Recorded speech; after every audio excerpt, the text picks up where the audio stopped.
ప్రజలందరి చల్లని దీవెనలతో ఈరోజు పేదలందరికీ కూడా మంచి చేసే మరో మంచి కార్యక్రమం ఇవాళ ఇక్కడ నుంచి జరుగుతూ ఉంది.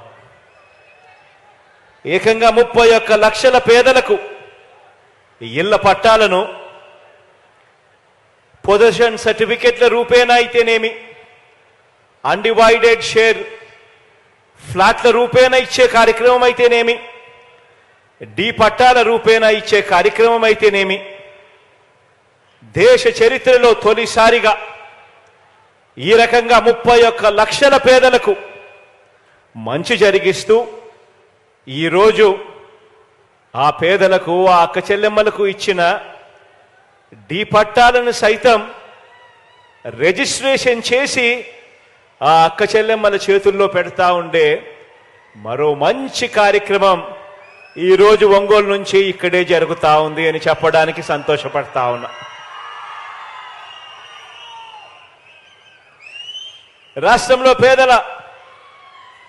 రాష్ట్రంలో పేదలందరికీ ఇళ్ల స్థలాలు ఇచ్చే విషయం కానివ్వండి, వారికి శాశ్వతంగా మేలు చేసే అడుగులు వేసే విషయంలో కానివ్వండి,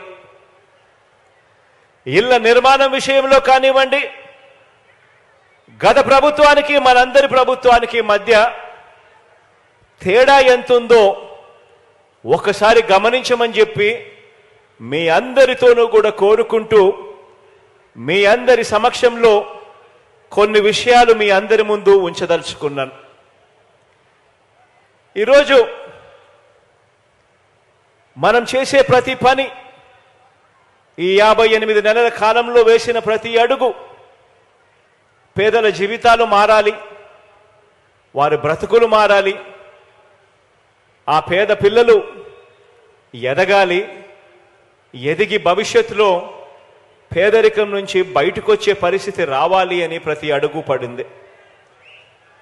పేదలకు ఒక న్యాయం, పెద్దలకు మరో న్యాయం ఉండటానికి వీల్లేదని పేదలకిచ్చే ఇళ్ల పట్టాలను కూడా రాష్ట్రంలో ఐఏఎస్ అధికారులకు కానీ, లేకపోతే ఎప్పుడైనా ఎమ్మెల్యేలకు ఇచ్చే పట్టాలు కానీ, లేకపోతే ఇతర ప్రముఖులకు ఇచ్చే వాళ్లకు పట్టాలు ఇచ్చినప్పుడు వాళ్లకు ఏ నిబంధనలు అయితే వర్తిస్తాయో, ఏ నిబంధనలు అయితే వాళ్లకు పెడతామో అవే, అటువంటి నిబంధనలే, అటువంటి రిజిస్ట్రేషన్ ఇచ్చి కన్వేయన్స్ డీడ్ ఇచ్చే కార్యక్రమమే మన పేదలందరికీ కూడా జరగాలి అని చెప్పి మొట్టమొదటిసారిగా రాష్ట్ర చరిత్రలో ఎప్పుడూ జరగని విధంగా ఏకంగా పేదలకిచ్చే ఇళ్ల పట్టాలను డి పట్టాలుగా కాకుండా ఏకంగా రిజిస్ట్రేషన్ చేసి ఇచ్చే కార్యక్రమం జరుగుతా ఉంది ఇవాళ ఇక్కడ నుంచి. రాష్ట్రంలో ప్రజలకు 2 రకాల నిబంధనలు ఉండటం నిజంగా నాకు కూడా ఆశ్చర్యం అనిపించింది. నాకు మొట్టమొదట తెలియదు,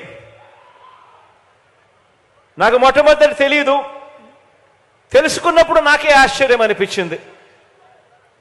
ఏ రాష్ట్రానికైనా కూడా ఈ రకంగా 2 రకాల నిబంధనలు ఉండడం, పేదలకు ఒక రకమైన నిబంధనలు, పెద్దలకు ఇంకొక రకమైన నిబంధనలు ఉండడం ఏ రాష్ట్రానికైనా కూడా మంచిది కాదు. 77 ఏళ్ల స్వాతంత్రం తర్వాత కూడా మన రాష్ట్రంలో ఈ రకంగా 2 రకాల విధానాలు ఉండటం మీద తిరుగుబాటు చేస్తూ మనందరి ప్రభుత్వం పరిపాలనా సంస్కరణలను తీసుకువచ్చింది.